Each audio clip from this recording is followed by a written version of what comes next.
Thanks. Thanks, Let's everyone. share the screen. And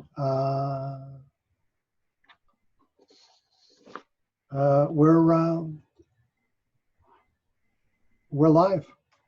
Great.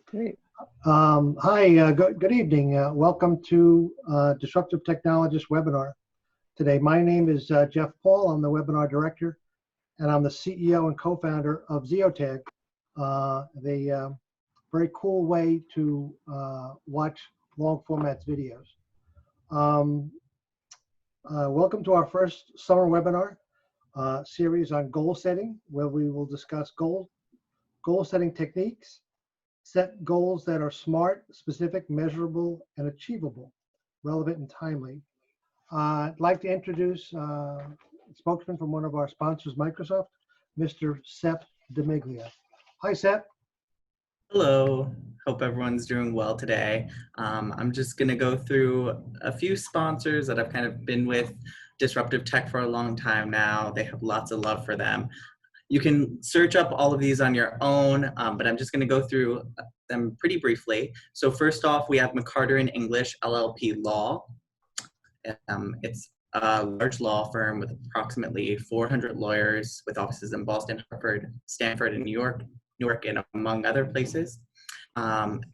Dave Soren, one of the managing partners and chairs of the Venture Capital and Emerging Growth Companies Practice Group at McCarter and English. We have the Microsoft Reactor, who usually hosts the Disruptive Tech community in person when able, and we're looking forward to getting back there as soon as safely possible. We also have Zeotag, which Jeff was just talking about, a quick way to tag your videos. You can look them up online or visit their website to activate your free account. There's Hint Water, the no sugar diet sweeteners, calories, or preservatives water that's usually sponsored at the Microsoft Reactor in-person events. Again, we're looking forward to get back there as soon as we can. And that's about all of them for tonight. So I'm gonna introduce Bruce Epstein. He's our moderator for the night. Welcome, Bruce. Thanks, Sep. So Jeff, if you want to go ahead. So tonight is a fireside chat, which means that the panelists will answer questions that have come up from attendees at last week's scripted webinar, or that may come up during tonight's discussion. So please use the chat function to send your questions along, and as time allows, we'll get to as many as we can. So to introduce the panel, Jeff, please. Sorry that we passed the disclaimer that these people, of course, work for companies, but when they're speaking tonight, they are representing only themselves. Please keep that in mind. Okay, next. So we have Ramona Wright, who is the co-founder and CEO of Wrapup and is currently in Ghana, West Africa, thanks to the wonders of technology. Roger Osorio is an executive coach and educator at IBM. Thank you for being here tonight, Roger. Rebecca Costa, a sociobiologist, futurist, author, fascinating person to speak, multidisciplinary. Looking forward to hearing what she has to say.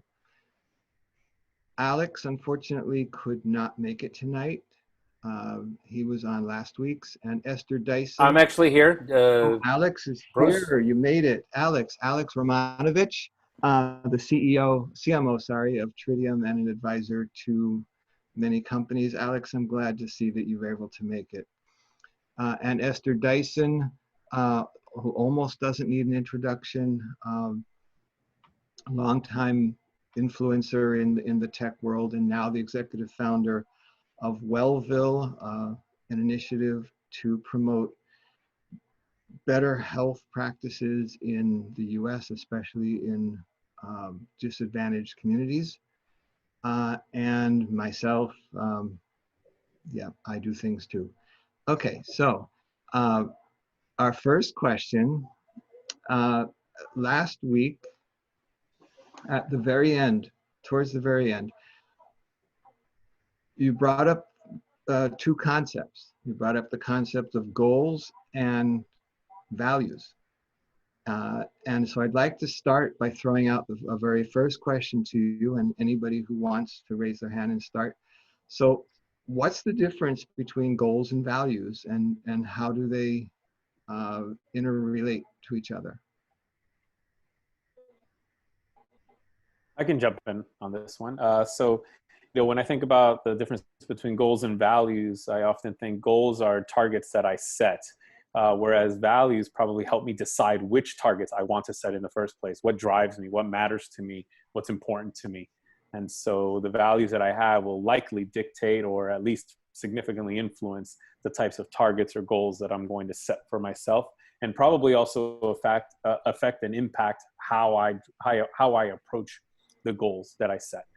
Perhaps there's certain values I have that might dictate how I behave as I pursue those. And so for me, the difference between values and goals is, again, the goals is that target that I go after, whereas the values help drive my behavior and what goals I might select and how I might approach it. Yeah, Esther. You muted it, Esther. My goal was to be heard, and so the goal is kind of like going north. There's a place you want to get to, and a value is more like a direction. You can keep going west forever. And so one is kind of a guide, and the other is much more specific and finite.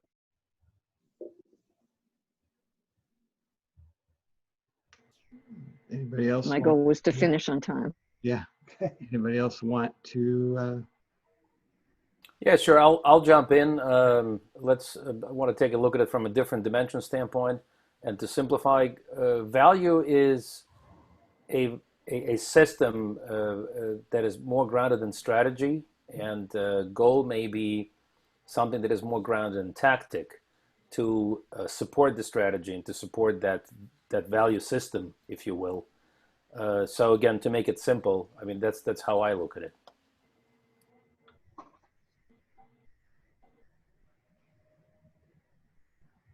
Anyone else? Okay, let's also bear in mind that this is Disruptive Technologists, and note to Lauren, you still have to fix it on the front slide. Let's talk about the intersection of technology, goals, and values. We are, in fact, here today, sitting in different continents even, sharing this discussion, but yet no two of us are in the same room. Has that changed the way that we look at goals by the use of technology, or has it made it simpler? Has it made it harder? Anybody want to take a stab at that? Ramona? Sure, I'll speak to that. I think that one of the things that we're finding with Wrapup, we're a social gaming app that rewards people to stick to their goals and solve social problems. Our platform is really focused on the tribe, the group mindset around achieving a goal versus individual goal achievement. And one of the things that we found is that there's an inefficiency in the marketplace. Many people are using multiple platforms to work together and potentially achieve a goal. And in fact, being in West Africa, a group of us, our platform is still in development. We haven't launched yet. But one of the things that we're doing is an offline test, utilizing some other platforms to take a fitness challenge. And one of the things that we found is that many people, whether it's in companies or individual groups, are utilizing multiple platforms to, let's say, work out, keep score, reward people for sticking to those goals. And so it's been really amazing to see how people in multiple time zones, people in different countries, people even speaking multiple languages can connect using multiple technology platforms to achieve a particular goal. Rebecca? One of the major ways that technology has disrupted our ability to get to goals and to achieve goals is allowing us this capability to reverse engineer what we need to do to get to that goal. So my favorite example is, let's say that you're a first-time home buyer. You find a house and you want to buy it. And so you can work backwards. You can say, well, how much money would I need to put down as a down payment? And then one of the things that you know that the lenders are going to look at is your credit score, right? So you can now go online and look at your credit score, and they have little exercises that you could do that says, hey, you know, if you pay down this amount over this period of time and you pay all your bills on time, you can raise your credit score by this much, this much, this much.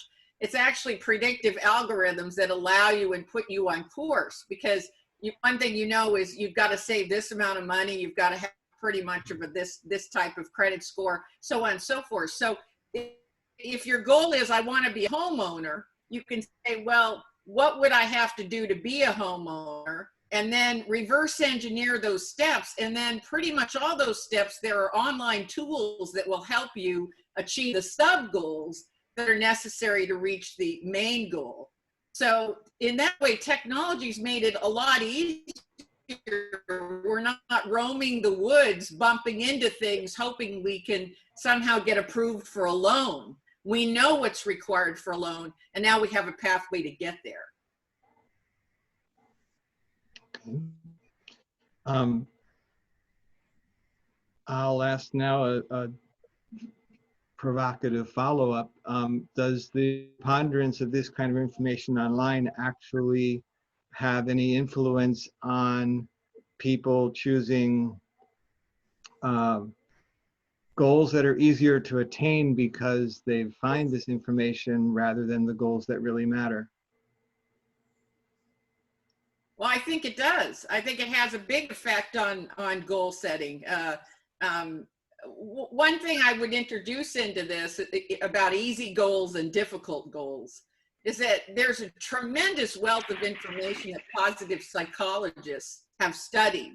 These are scientists who have participated in studies globally all around the world, in particular for the United Nations. And they have found, I'm not going to say the psychologist's name because it's a Scandinavian name that I will butcher, so forgive me. I'm not going to even try because it would be an insult, but it starts with a CH, and I'll put it up on my website. But he did a tremendous amount of studies of goal setting and found that we thrive and we are happiest when we set a goal that is compatible with our skills and is slightly more difficult than we think we could achieve. It can't be way off there. I can't, like, you know, I can't set a goal, hey, I want to be an opera singer, you know, for the Metropolitan Opera. I just don't have the vocal cords for it, and it's too late, you know, for me to think that I'm going to achieve that goal. So you don't want to set goals that are too difficult. On the other hand, people who set goals that they can constantly achieve, they don't prove to have good well-being, and they're not happy, and they don't tend to thrive. So you always want to set a goal that's just slightly more difficult and for which you have some skill sets to believe you could achieve it. What I often call trying to go fishing in the desert. Esther, you looked like you wanted to answer at one point. Just, you know, one of the things that helps people meet their goals, obviously, is having an accountability circle, or whatever you want to call it. But it does make one wonder, you know, it's like in business, what gets measured is what gets produced. And so, you know, subtly that same question, are we really making our goals too specific and meaningless versus, you know, like my goal is to say 25 kind words versus I just want to be a nicer person. You can sometimes quantify things in a way that sort of takes the soul out of them. Yeah. Okay. Yeah, I think, you know, I just want to piggyback on that, Esther. The accountability is very important, and I think that platforms that allow people to have those types of accountability partnerships certainly help someone achieve their goals probably much easier. Also allowing people to be consistent. We found in doing research in about 37 cities in 19 countries on human behavior that the 3 things people actually need, whether it's online or offline, it's consistency, accountability, and community, right? And so we talked about the ability to have community now in ways we've never been able to have from a technological standpoint. I want to comment on something that Esther just said about, I want to learn 25 kind and loving words, and whether that would be make you, that's different from I want to be a kinder person and and a more loving person. The real question is, if I go and find those 25 words and I start using those words, will it make me a kinder and nicer person? Yeah. That's the data we don't have, right? Well, I mean, there is science that if you smile a lot, it makes you happier. But, at the same time, I think there is a danger that you focus on the measurable thing versus the meaningful thing. And here's another one. I had this newsletter, and one of the guys who wrote for it talked about finding friends on the internet. And I said, you don't find friends, you make friends. You find people, but a friendship it's not, oh, these people are fated to be friends. It's, they work at it.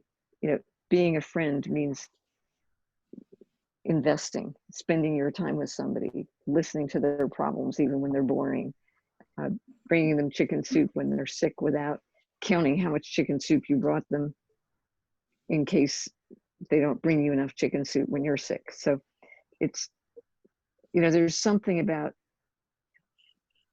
being stuck together, and maybe you're stuck together in a chat room or on a webinar, but I think there's a certain amount of the commitment.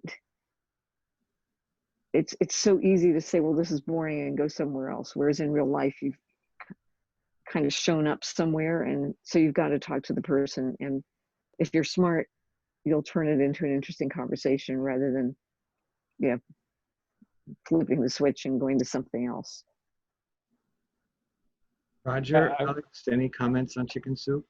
Yeah, I wanted to jump in on this idea of the setting the goal as the what versus the how goal, and I think that it was a really good point. Figuring out, so what is it we really want when we're setting a goal versus how we go about doing it. So, for instance, when I think about when it comes to fitness and things like that, what I'm really looking for is to, have a lot of energy, let's say, throughout my day, so that I could really stay in some sort of peak state and really be able to tackle goals, handle issues as they come up, all of that. I really want good energy for the day.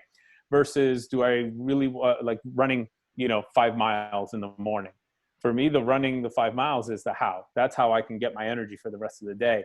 But the running part, if I set that as a goal, one of the challenges that I face now is if it starts raining really badly outside and I can't get out to run or something like that, my goal, which is really the how of a bigger goal that matters more to me, going to your word, the meaningful goal in all of this, is now getting in the way of me being able to get what I really wanted, which was some energy. And if I focus on what it is that I really want, I think that opens up the door to being able to find other ways to go get something.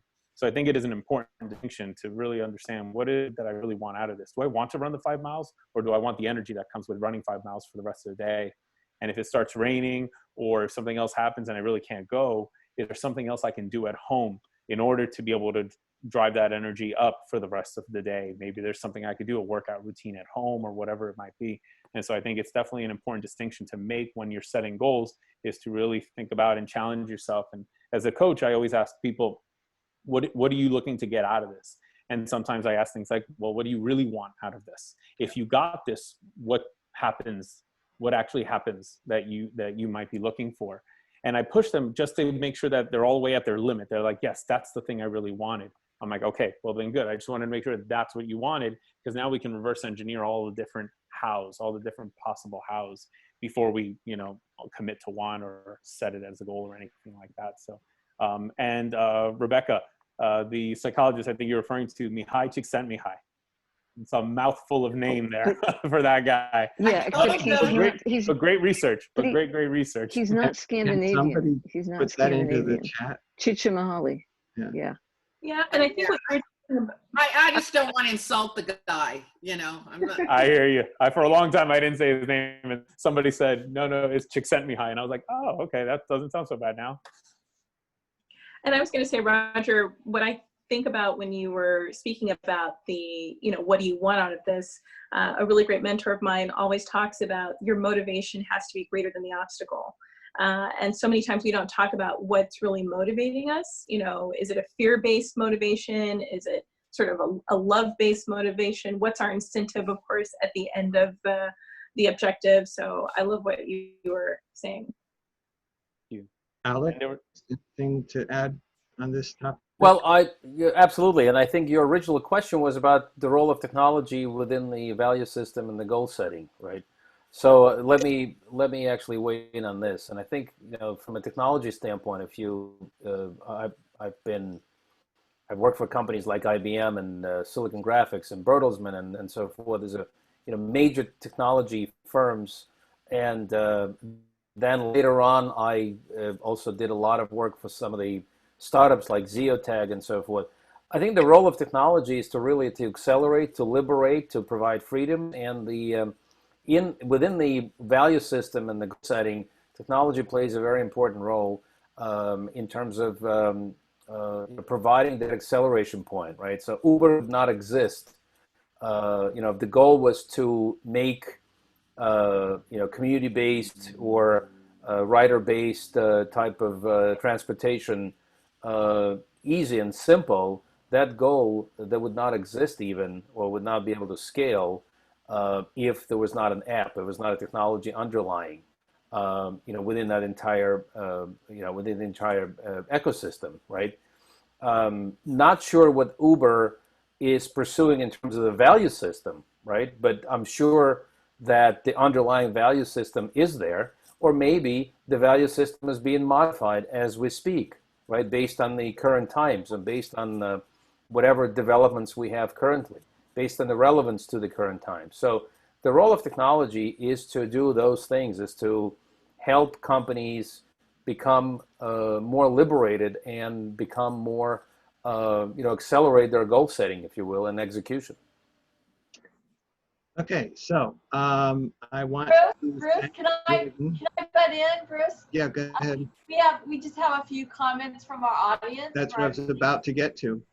Okay, go for it. If you see them. Oh, yeah, I want to thank Jordan for asking some questions, and for those who haven't been following the chat, there's actually 2 questions, and we'll take them one at a time. So the first question deals with technology and the role of technology in setting goals, and it asks, can technology accelerate the discovery of other people with similar goals, and does that have a positive effect on collaboration?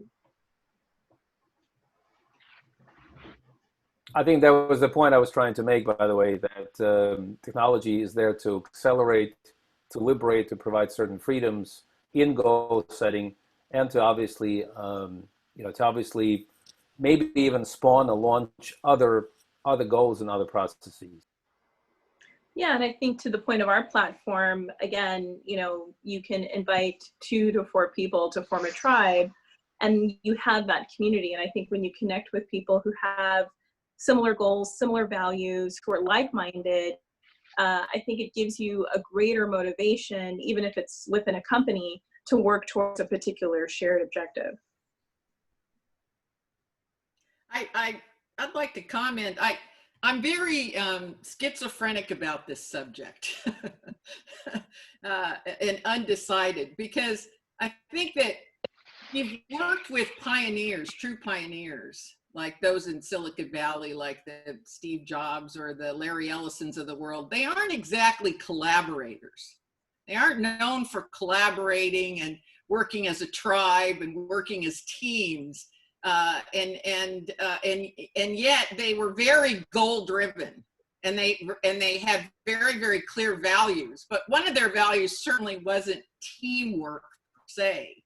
On the other hand, if you look at the history of humankind, what's in our DNA, we're natural born collaborators. This is how we survived and reached the top of the living pyramid. It's in our DNA that we want to come together. This is why the COVID-19 isolation's been so funky for most of us, because we're used to seeing each other's faces and touching and relating to one another. And so it's been kind of a difficult time. And by the way, this also has to do with age. You know, that's something we haven't talked about in goal setting, is that the type of goal setting that you do and your values, they change with the period of life that you're in. But in reality, if you look at some people, their style of goal setting is not really democratic and isn't really buttressed by teamwork and supported by that and not accelerated by that. And on the other hand, there are other people that clearly do better in a community setting, supported by others. And I think health and well-being and fitness is one of those things. You know, it's clearly, even in sports, you find that runners will swear to you they're doing their very best. They're running as hard as they can on the track by themselves. But you put them next to a runner that's slightly faster than them and they do a better time. Even though in both cases, they'll swear to you upside and downside that they're running as hard as they can all out. So I think that there is a role of cooperation, but I'm very split about this because I've worked with a number of pioneers who really, the community and the support they have really had nothing to do with them achieving their goals. People vary. Yeah. Widely. Okay, there's another question in here about the difference between personal goals and organizations' goals. And I'll preface it by actually saying that in my own experience, I've often noticed that there's a difference when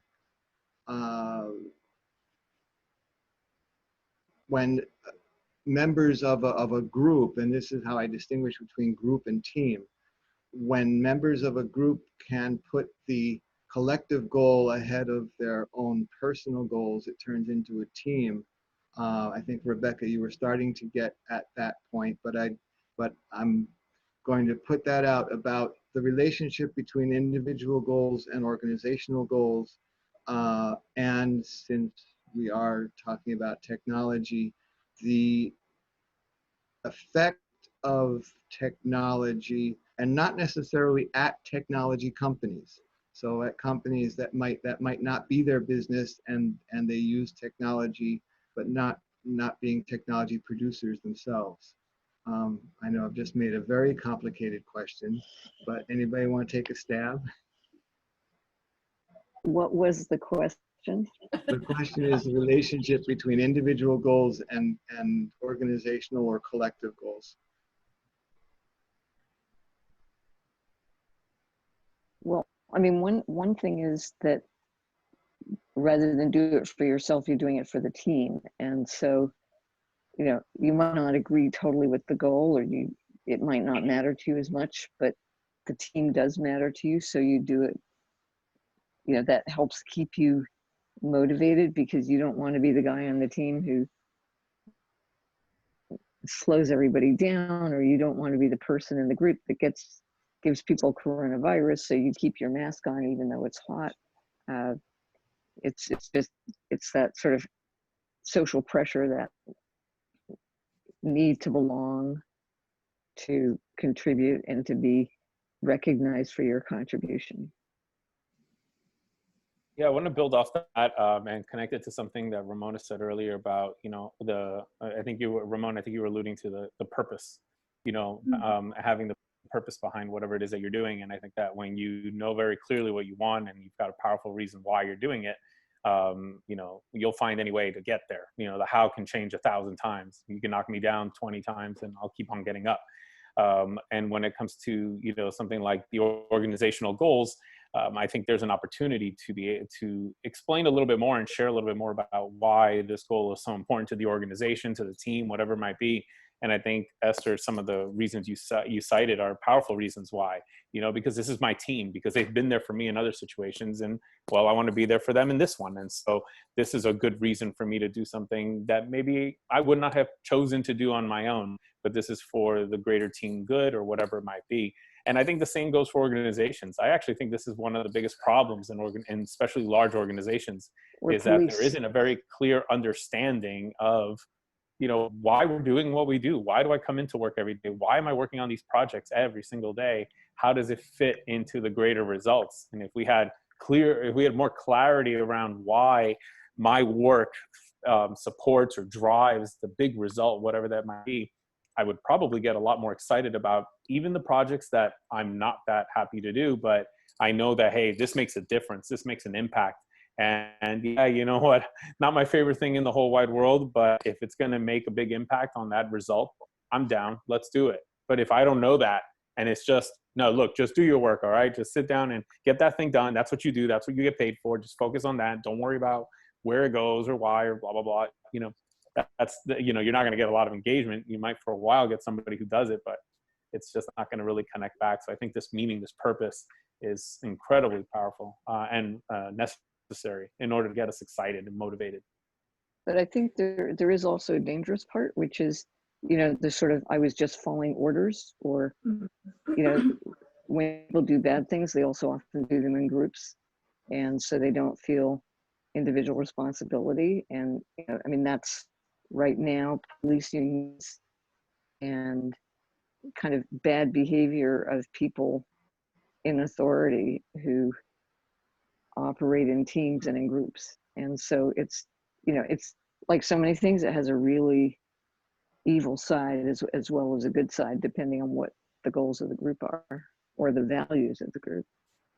Yeah, and I don't think we can also underestimate the power of incentive for the individual person to contribute to the larger organizational goal. If people can be rewarded to stick to a particular objective, or to your point, Roger, if I can see whether it's the WIFM, what's in it for me, or how I am not just a cog in a wheel, I think that is something that we often don't address either, is sometimes people need an incentive to participate in a group goal. And oftentimes companies especially don't always not just provide that incentive, but to your point, giving people the reason why it's important that they participate.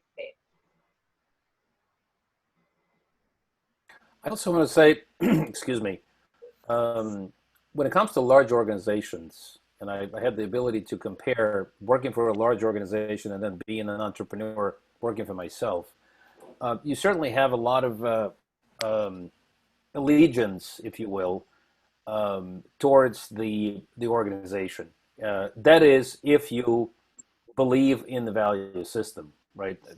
When I worked for IBM, and Roger is, I would agree with Roger on some of the points he made. We tried to understand the value system. The management tried to communicate the value system to us. We tried to understand how we fit into the overall value system, how we fit with our individual goals into the overall goal setting of the organization, right? And we even had reviews, 6 months reviews, 12 months reviews with our management to understand how those goals were set, were they met, were they executed properly, and so forth and so on. So the factor of allegiance is extremely important here, because you had to be part of a crowd. You had to be part of the community, either based on allegiance or based on contract, right? A lot of those things were contractual, right? You were employed to do a particular function, right? So you had really very little choice sometimes to do and not to do those types of things. When you become more of an individual, you become more of an independent, then the function of discipline enters the equation, because you really are responsible for your own goals. You really are responsible for your own value system.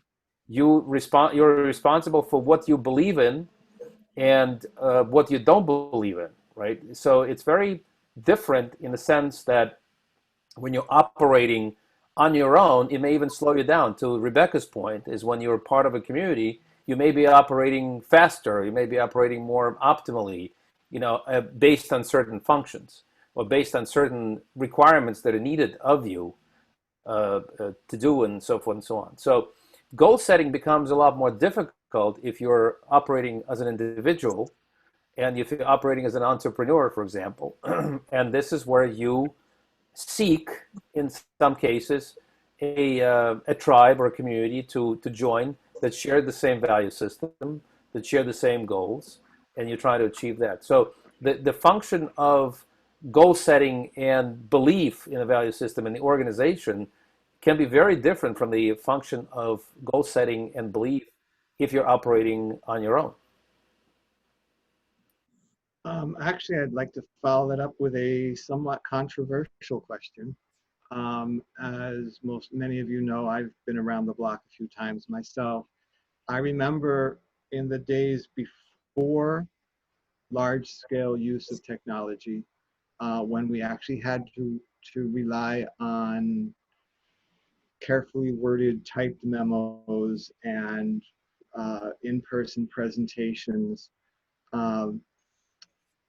And now I may have selective memory. In fact, I'm probably certain of it, but it seems to me that I recall there being more attention paid to how collective goals and values were communicated, as well as the behavior that was consistent with it as a way to demonstrate that that's really what we meant and not just pretty words on paper. And that these days where communications has become simpler, more accessible, we can just type anything, hit send, and it goes. There's less attention being paid to the communication of collective goals and values. Am I alone? Have any of the rest of you noticed this? Is it technology the problem? Is it just the catalyst? Go. Ramona, I saw you nodding. Yeah, I think we really underestimate the value of those face-to-face meetings. I mean, I know a lot of people just hate meetings, but I think if time is used efficiently, it's important to be able, there's a reason why rallies happen, right? There's a reason why people actually connect off of the energy. And because of, pardon me, COVID, technology has obviously brought us together, but there is something I think missing when we can't always communicate things to the collective in person. And if we're shrinking things down to, a short soundbite or email or, a text message. So I agree with you. For what it's worth, I've been going to my office for the last few days, and it is so nice to see other people, just to, not everything is a memo. It's, how are you feeling? Boy, your fish smells really great. Did you see the thunderstorm? It's just, it doesn't feel mediated, and that human contact is so valuable. That's why I'm in such a good mood today. You have an allegiance to others, right? Whether it's a group or an individual or a leader, right? And I think this is a particularly challenging time for leaders, particularly thought leaders, to connect with the people that they're supposed to lead, because our allegiance is to other human beings. It's not to organizations or org charts.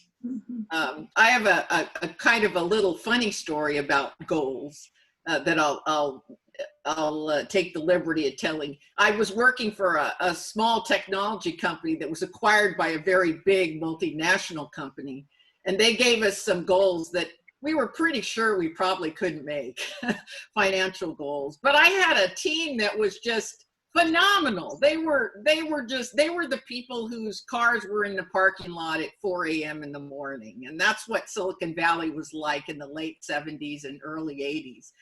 People, we didn't really understand what we were doing, but we just had great passion at the time. And one day, about, 6 months after we'd been acquired, I was called into human resources. And they said, we noticed that as there are a number of procedures or things about how to fill out your payroll or all of these things, and we notice that you write ROTC on it and pass it out to your team. And would you mind telling us what ROTC stands for? And I said, no, I don't mind at all. Rest of the company. That's for the rest of the company. We're not doing that. Well, that didn't go very well with HR of a large multi-global company, right? But for my team, it was part of the leadership. It was the fact that I knew they were mavericks. I knew they would kill themselves to achieve the goal. And I knew that it was very important for us to remain at arm's length from the mothership. We had to, or all that bureaucracy was just going to kill us. It was like kryptonite to us. So I think that it's very important for leaders to connect with their team, to be sure that they're in alignment with values and goals and the passions of the people that they're supposed to lead. And I think that technology makes that particularly challenging. Even with all of these tools, I find it to be pretty challenging.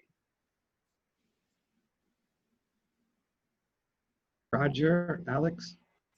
Well, I think that I totally agree with Rebecca. And, prior to Tritium DX, I ran a digital marketing agency in New York City for about 12 or 13 years. So a company called Social to Be. So I studied the social behaviors of many brands and communities, and we built a lot of the community platforms and so forth. And I totally agree that, you probably noticed the rise of Zoom, because people have no ability to be on stage. Tony Robbins, I recently looked at what Tony Robbins is doing with his home setup. It's a starship setup, right? He has cameras, he has, microphones, he has, all these different screens and so forth. And he has this one gigantic wall of thousands and thousands of Zoom windows, little Zoom windows that we have right now, that he is talking to. But it's not the same, because if you've seen Tony Robbins live, if you felt the energy live in the audience, right? If you felt the absolute exhilaration, absolute excitement when you're there with other people cheering and walking on coals and doing all kinds of other things and so forth, having a leader on stage and working off of that energy, that's a very different experience, right? So that's when you said, "Oh my God, I'm gonna come home and I'm gonna have a whole list of goals I'm gonna set and achieve," and you were hooked. You wanted to go back for the next session, the next session, and so forth. So it's absolutely, I want to go back to discipline, right? It's not for everyone to be able to, in this environment, which is very challenging. It's not for everyone to be able to set the goals, but then have the discipline to actually achieve them, even if you break them into smaller ones and you're trying to get some, satisfaction for some of the small achievements, right? So yeah, as humans, we're still humans. There's nothing we can do about this, and we will never be replaced by the Zoom screens and by energy that we're trying to get from the, thousands of windows. We absolutely need to work off of the community-based, human-based type of interaction. And I was going to say, just even listening to your tone of voice when you were talking about Tony Robbins, I mean, you came alive. You became very energetic. Absolutely. Mm-hmm. Roger, you're having a fascinating chat in the chat window on the topic about discipline and personal goals. Care to share for the rest of us? Yeah, absolutely. There were Jordan, by the way, thank you so much for all your awesome questions. I've been in the chat there, just keeping an eye on some of those. And, when it comes to, you asked a great question about this. How do you develop the discipline to track your progress on achieving goals, especially if you're in business for yourself, and it's, I would argue, measure every day, but in order to do that, if you want to build the discipline, you have to book the time. You have to create that time on your calendar. If it doesn't get scheduled, it's just not going to get done. And so if it's on your calendar, then you can't put something else, or no one else can put something on that time for you. or at least you have something to argue and defend, your calendar with, because it was already there. And so I would offer to do that. I think if you can find one, how you measure it, and this is where I think the measurement part is so important. It doesn't always have to be perfectly quantitative, but you have to know when you're going to get there. You have to know what it looks like when you get there. Otherwise, you can work on it forever and never really feel like you've made it, or never really feel satisfied or fulfilled. It's important to at least have like, all right, how would you describe that moment? And then when you go sit down for that 15-minute block every single day, just ask yourself, what have I done to make progress today?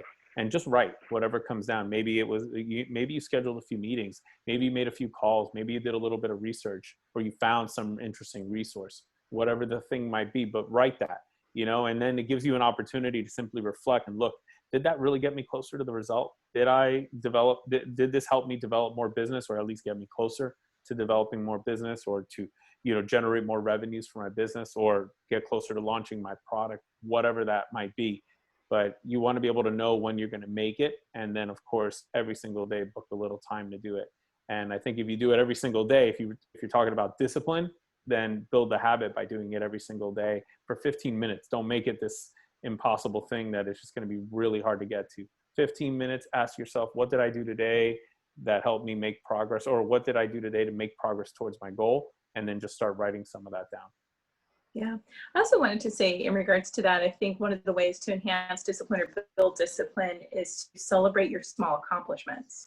Many times we'll wait to feel like we have to reward ourselves if we're an individual person or even with a team to achieve that big goal. And I think some people, especially whether it's within the team or even an individual person, you sometimes need to celebrate those small victories in order to keep going. We talk about at Wrapup, failure isn't not achieving the goal. Failure is sort of failing to keep going, right? It's like, even if you don't make the mark that week, it's like, just keep going. And, you might even relapse if you are a cigarette smoker and you're like, you know what, my goal was to, only smoke a pack a week. And if I don't meet that goal, then you know what, the heck with it, I'm just going to go back to smoking. And so I think that's something that we undervalue, is the importance of celebrating those small achievements. And then the other thing, especially for those individual entrepreneurs who are out there, the power of mastermind groups or collective groups of other entrepreneurs who've had similar experiences, who you can be vulnerable with and get perspective from to help you build that resilience and discipline, I think is really important as well. Excellent points, Ramona. And with the famous quote from Winston Churchill, "If you're going through hell, keep going," right? Right, exactly. Yeah, that what you suggested about masterminds, one thing that I do, and Jordan, this is to offer you something, again, very specific that perhaps you can engage in, is when it comes to, to my own business, speaking, coaching, and training, I talk to other people. I have these weekly meetings. It's not even like the group mastermind. It's just even like a one-on-one mastermind. It makes a difference. Now I have multiple one-on-one masterminds with different people who are also working on their goal and they're looking to launch a new product or whatever it might be. And just that opportunity to check in with them. Let me tell you, when it's time to get on my call with whoever it might be. Today I had a call with a friend of mine, Amanda. I would feel horrible if I'm about to get on this call and I haven't done anything. And we had all this, she shared all these great ideas that really helped me unlock something, and I did nothing on it. I'd be embarrassed to show up on today's call and say, yeah, no, I have nothing to report. I cannot wait to share a victory with her. And so that drives me to make that victory a reality before my call with her. And imagine then having a few of those, scattered throughout the week. Oh, forget about it. You're celebrating all the time. There's always like a mini milestone, a mini goal to celebrate, along the way. And you've got somebody to also celebrate it with, because when you get to report that, you're going to support each other and be really excited about that moment. So absolutely. Yeah, there's nothing like a deadline, whether it's a big one or a small one. And I don't know if this is weird, but every night I count the number of emails in my inbox, and I mean, it never gets to zero. But what's interesting is, if I'm at like 1,543 I'll say, okay, you got to get down to 1,500 before you go to bed. And I mean, the numbers are completely arbitrary, but they still, you just have a little more feeling of achievement, and that matters. So I think part of the discipline part is that, the art of saying no, right? Yes. The difficult part about and by the way, Esther, I also try to get to the zero email inbox, but it's never possible, because sometimes I don't know how to say no, and sometimes I have the difficulty of stopping myself and saying, okay, this is great. I have 15 initiatives that I'm working with. I have my Slack, I have my tools, I have my community-based tools and so forth. I have my project management tools, I have my Mondays, whatever. But then you have to look at yourself in the mirror, because that's your biggest competition, and say, listen, I'm going to have to say no from now on to some of the things that I cannot achieve. Yeah, go ahead. I have an answer for that. I used to have in my old office, and I think I should put it in my new one too. It's, would you say yes if it was next Tuesday? Because it's so easy to say yes to something that's going to happen in August, or Yeah. And if you just imagine it's now the end of August. Do you really want to have said yes to this thing? And it helps a lot. It's a very useful question. Yeah. So I noticed there are other questions in the chat, but I'm looking at the time. Some of those questions in the chat would be worthy of an entire session. But given the time where we are, I would say let's do one last round. Everybody gets 1 minute or 90 seconds for your wrap up. Anything that you'd like the folks watching today to take away. And starting just on the person who happens to be on the top of my screen, Rebecca, what would you like everybody who watched tonight to take away? Oh, it's always me first. I don't get to listen to everybody else and chime in. The thing I would say where goals are concerned is set the goal, measure your accomplishment along the way, and be prepared to reset your goal as new information comes along. And above all, forgive yourself if you don't, exactly make progress every minute of every day. It's rarely a straight line between you and that goal, and you're going to have some, zigzagging that goes on along the way, and some uncertainty. And I would encourage people to be patient and loving and kind as you strive towards your goals. Thank you. Roger, you're next on my screen. Yeah, the biggest thing I would say to keep in mind is, what and why comes before the how. Knowing what you want and why you want it is always going to be more important than the how. The how can change every single time you go and try it. You get knocked down, you'll try again a different way. And so keep that what and why, make sure you understand. And when you're doing those check-ins on progress, also every now and then, maybe once a month or whatever it might be that's relevant for you, be willing to check in on that goal and see if it's still relevant. Maybe your why is not quite the same anymore. Perhaps your values have changed. Perhaps you've picked up a couple new values along the way, and this goal is no longer a priority. That's okay. If it's no longer a priority, there's a difference between giving up and then deciding that this is no longer a priority for me. It's no longer aligned with my values. That's not giving up. That's simply being smart about, like, look, I'm not going to keep on going down this path, even though it doesn't matter to me anymore. And that's a big difference. So do feel, give yourself permission to check in on those and decide that, this is no longer important to me, but there is something else. And then go ahead and, redesign or write up your new goal. And again, do the whole what and why check in before you figure out the how. Thanks. Alex, you're next on my screen.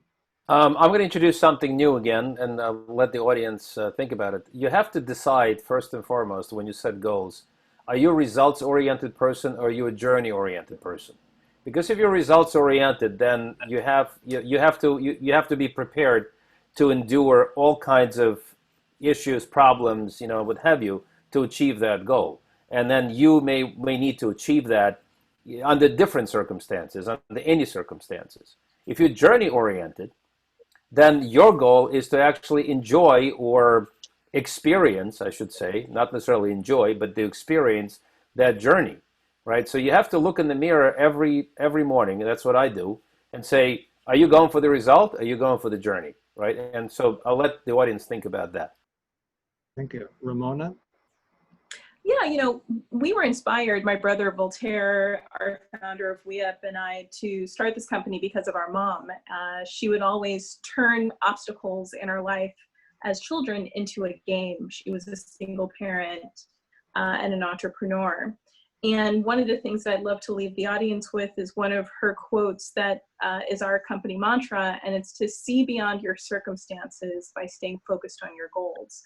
And sometimes our circumstances are out of our control, but the one thing that we do have control over is the focus, right? And so I just want to inspire people or encourage people that regardless of what's happening, stay committed, focus on the goal, and know that ultimately, whether to the last point, whether it's the journey or the results, you will get there as long as you're committed. Thank you. And Esther, the Zoom randomizer puts you at the end, but Yeah. So I actually stuck this in the chat already. I have a book for you to read. It's by Yancey Strickler, who is I think the co-founder of Kickstarter. It's called This Could Be Our Future, and it's more about the kind of goals you should set. One of the problems, I think, of modern societies, we're very short-term oriented, and in its extreme, that's addiction. And addiction is not just short-term, but also short vision. All you need is this one thing, and you just want to get it, and you get tied up in this little ball. And what Yancey's talking about and what we're talking about at Wellville is having a long-term perspective and a perspective outside just yourself, your community, your country, whatever. And sort of like you move up this quadrant chart up and to the right to a long-term future for all of us. And, your goals should be meaningful as well as measurable. And kind of imagine what you're striving towards. It's not a nice dress or, $100 bonus. It really is for you and the people around you to feel purposeful and happy and rewarded and needed. thank you. So thank you to all the panelists. Thank you for everyone who attended live. Thank you to everybody who's watching this as a recording. Lauren, some last words? Thank you, Jordan. Thank you, Jordan, for your questions. Hey. Lauren, to you. Hey everyone, thank you so much for joining Thank you, us. Lauren. Thanks. We'll be back July 29th for our Charities and Nonprofits Tech Interrupts Charities and Nonprofits. So check our meetup site, Disruptive Technologists in NYC. And also just be sure to check our YouTube channel and let your friends know to check our new YouTube channel, which is Disruptive Techs, TECH, all one word. We have podcasts from our three podcast hosts, Danya and Luigi Pesca Ibarra and Hassan Karimi. We want to thank them, the three of them, for the great podcast from our panelists. And we'll check you guys out then. Talk to you later, and thanks for joining us. Thank you. Bye-bye. Bye-bye. Bye. Bye, everyone.